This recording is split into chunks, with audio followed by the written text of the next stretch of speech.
My name is Alan Roberts and I'm a volunteer for Friends of Sandfields Community Garden, Port Talbot.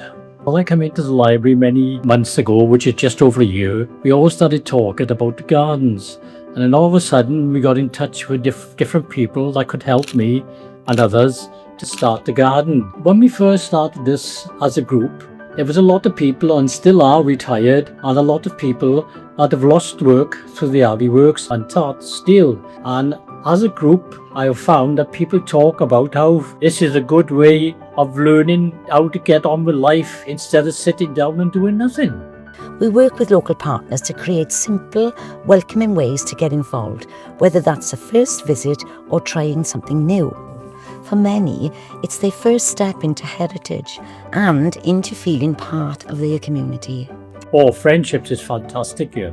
You can't beat it.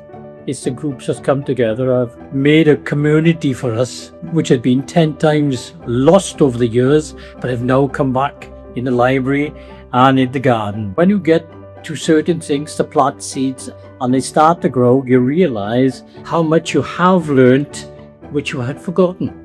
When the stuff keeps growing, you can pass it on to people who go to food banks.